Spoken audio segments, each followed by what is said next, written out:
शिक्षा की असली समस्या पर बात की थी, जहाँ जिद्दू कृष्णमूर्ति हमें ये समझाते हैं कि असली शिक्षा वो नहीं जो सिर्फ दिमाग में भरी जाए, बल्कि वो है जो इंसान को खुद को समझने की राह दिखाए।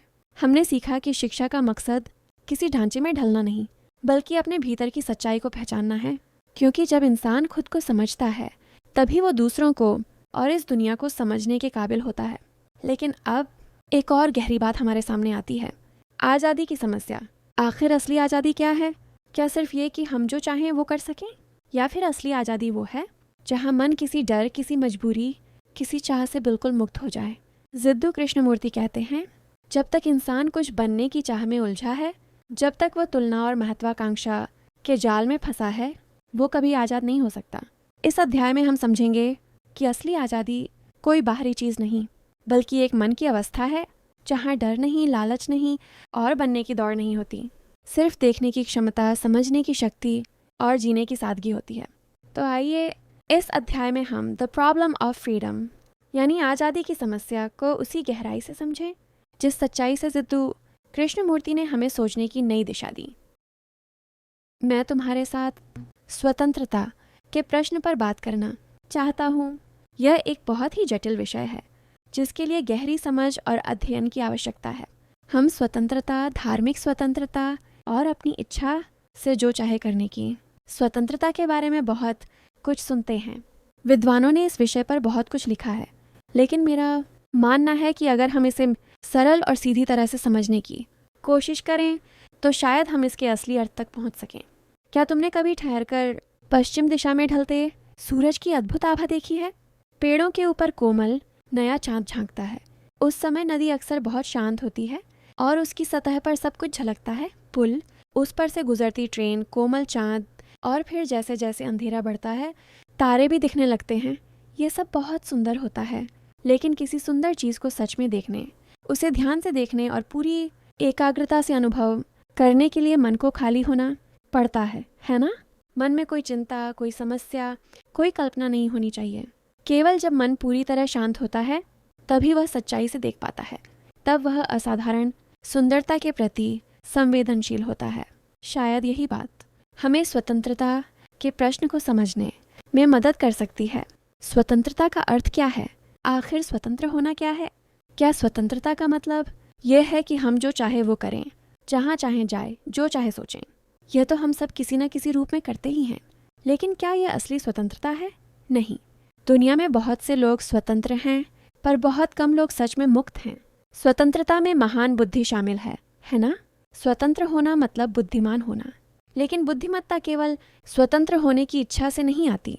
यह तब आती है जब हम अपने पूरे वातावरण को समझते हैं, सामाजिक, धार्मिक, पारिवारिक और पारंपरिक प्रभावों को जो हमें हर समय घेरे रहते हैं और नियंत्रित करते हैं। माता पिता का प्रभाव, सरकार का, समाज और संस्कृति का, तुम्हारे विश्वासों का, तुम्हारे देवताओं और अंधविश्वासों का, इन सब को समझना और उनसे मुक्त होना गहरी समझ मांगता है। लेकिन ज़्यादातर लोग इनसे बंधे रहते हैं क्योंकि अंदर से वे डरते हैं। वे डरते हैं कि उन्हें जीवन में अच्छा पद नहीं मिलेगा। वे डरते हैं कि पुजारी क्या कहेगा। वे डरते हैं कि परंपरा का उल्लंघन न हो जाए या कोई उन्हें गलत न कह दे। पर असली स्वतंत्रता तो मन की वह स्थिति है जहाँ कोई डर नहीं, कोई दबाव नहीं और सुरक्षा पाने की कोई लालसा नहीं। सुरक्षा और पहचान की चाह। क्या हम सब सुरक्षित नहीं रहना चाहते? क्या हम ये नहीं चाहते कि कोई हमें कहे कि हम बहुत अच्छे, सुंदर या बुद्धिमान हैं? इसीलिए तो हम अपने नाम के बाद डिग्रियां लगाते हैं। ये सब हमें आत्मविश्वास और महत्व का एहसास कराते हैं। हम सब प्रसिद्ध होना चाहते हैं, लेकिन जिस क्षण हम कुछ बनने की इच्छा रखते हैं उसी क्षण हम स्वतंत्र नहीं रहते। कृपया इसे समझो, क्योंकि यही स्वतंत्रता के प्रश्न को समझने की असली कुंजी है। चाहे राजनीति की दुनिया हो, सत्ता की, पद की या धर्म की, जहाँ लोग महान या संत बनने की कोशिश करते हैं, जब भी तुम कोई बनने की चाह रखते हो तुम स्वतंत्र नहीं रहते। पर वह व्यक्ति, पुरुष या स्त्री, जो इन सब इच्छाओं की मूर्खता को समझ लेता है, जिसका हृदय निर्दोष और शांत है और जो कुछ बनने की लालसा से मुक्त है, वही सच में स्वतंत्र है। अगर तुम इस सादगी को समझो तो तुम इसकी अद्भुत सुंदरता और गहराई को भी देख सकोगे। शिक्षा और स्वतंत्रता। आखिर परीक्षाएं क्यों होती हैं? ताकि तुम्हें कोई पद या पहचान मिले, ताकि तुम कोई बनो। उपाधियाँ, पद और ज्ञान, ये सब तुम्हें कुछ बनने के लिए प्रेरित करते हैं। क्या तुमने देखा नहीं कि माता पिता और शिक्षक कहते हैं तुम्हें जीवन में कुछ बनना चाहिए, अपने चाचा या दादा की तरह सफल होना चाहिए, या फिर तुम किसी नायक, किसी गुरु या किसी संत की तरह बनने की कोशिश करते हो। पर इस कोशिश में तुम कभी स्वतंत्र नहीं हो पाते। किसी उदाहरण का अनुसरण करना, किसी परंपरा से चिपके रहना, ये सब कुछ बनने की इच्छा को दर्शाते हैं। और जब तुम इस सत्य को सच में समझते हो, तभी स्वतंत्रता आती है। शिक्षा का असली कार्य, शिक्षा का असली उद्देश्य है बचपन से ही तुम्हारी मदद करना, ताकि तुम किसी की नकल न करो, बल्कि हमेशा अपने आप बने रहो। यह बहुत कठिन है। चाहे तुम सुंदर हो या कुरूप, ईर्ष्यालु हो या जलन करने वाले, हर समय जो तुम हो उसे देखो और समझो। स्वयं होना कठिन है, क्योंकि तुम सोचते हो कि जो तुम हो वह अच्छा नहीं, और अगर तुम कुछ और बन जाओ तो बहुत अच्छा होगा। लेकिन ऐसा कभी नहीं होता। अगर तुम जो वास्तव में हो उसे देखो और समझो, तो उसी समझ में परिवर्तन, ट्रांसफॉर्मेशन छिपा है। इसलिए स्वतंत्रता का अर्थ यह नहीं कि जो मन में आए वो करो, या परंपरा, माता पिता या गुरु का अंधानुकरण करो।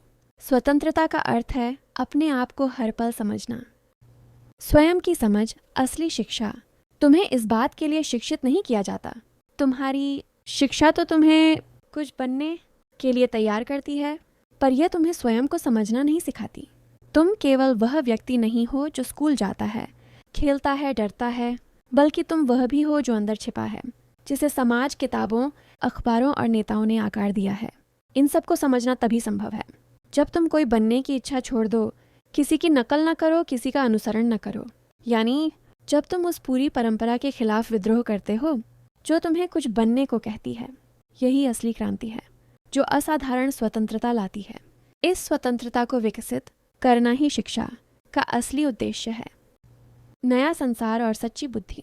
तुम्हारे माता पिता, शिक्षक और तुम्हारी अपनी इच्छाएं तुम्हें किसी पहचान से जोड़ना चाहती हैं, ताकि तुम खुश और सुरक्षित रहो।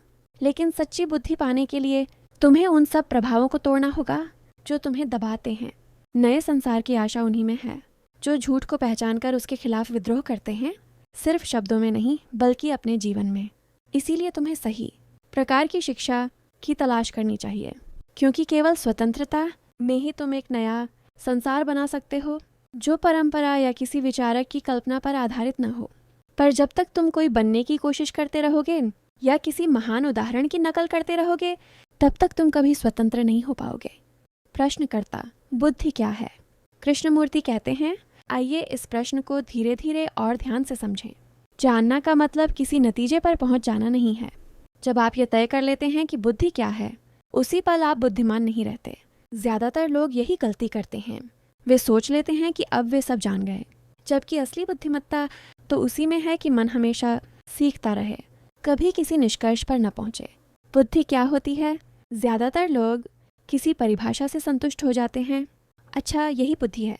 लेकिन जो मन किसी स्पष्टीकरण से संतुष्ट हो जाए, वह गहराई में नहीं जाता, इसीलिए वह बुद्धिमान नहीं होता। एक बुद्धिमान मन वह है जो सवाल पूछता है, जो हर चीज को देखता है, सीखता है और खुद खोज करता है। वह डर से मुक्त होता है। वह समाज या परंपरा के खिलाफ जाने से नहीं डरता, अगर उसे सत्य जानना हो। बुद्धि और ज्ञान में फर्क है। अगर आप सारी किताबें भी पढ़ लें तो भी बुद्धि नहीं आएगी।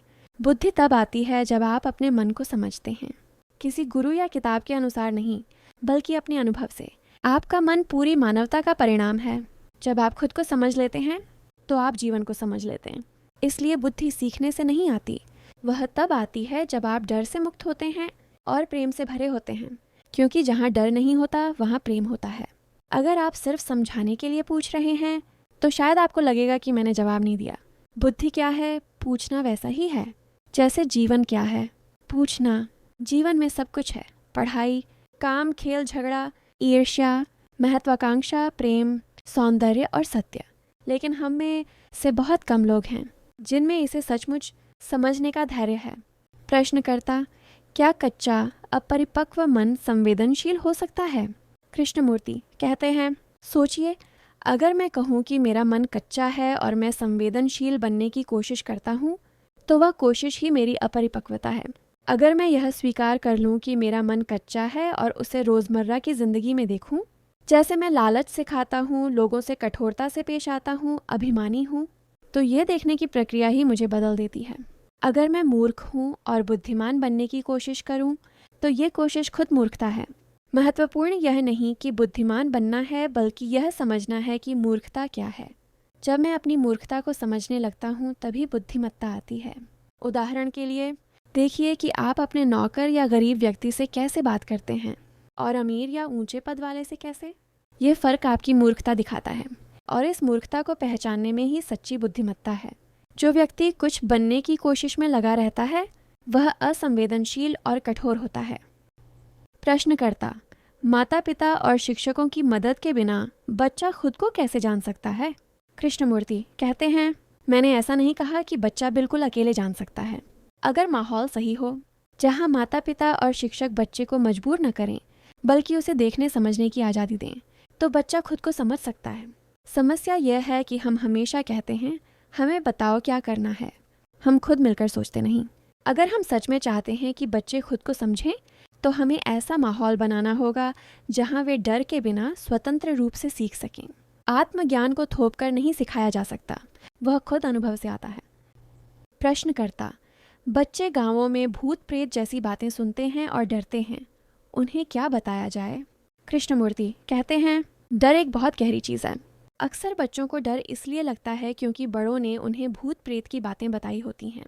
अगर उन्हें यह बातें कोई न बताए तो शायद वे डरेंगे ही नहीं। यह ज़रूरी है कि बड़े लोग अपनी धारणाएं जैसे भूत, अंधविश्वास, डर बच्चों पर न थोपें। बच्चों को स्वतंत्र रूप से और बिना डर के बड़ा होने दें। अगर हम खुद ऐसी बेकार बातों से भरे हुए हैं तो बच्चे भी वहीं सीखेंगे। इसीलिए सबसे ज़रूरी है कि हम खुद साफ और निर्भय रहें। कृष्णमूर्ति कहते हैं कि हर व्यक्ति आज़ादी चाहता है, लेकिन बहुत कम लोग ये जानते हैं कि वे किससे आज़ादी चाहते हैं। कुछ लोग समाज, माता पिता या नियमों से मुक्त होना चाहते हैं, पर असली आज़ादी तो तब है जब मन डर, लालच और ईर्ष्या से मुक्त हो जाए। वे कहते हैं, स्वतंत्रता का मतलब यह नहीं कि हम जो चाहें वही करें। वह स्वतंत्रता नहीं बल्कि स्वच्छंदता है। सच्ची आज़ादी तब आती है जब मन शांत, समझदार और बिना डर के सोचता है।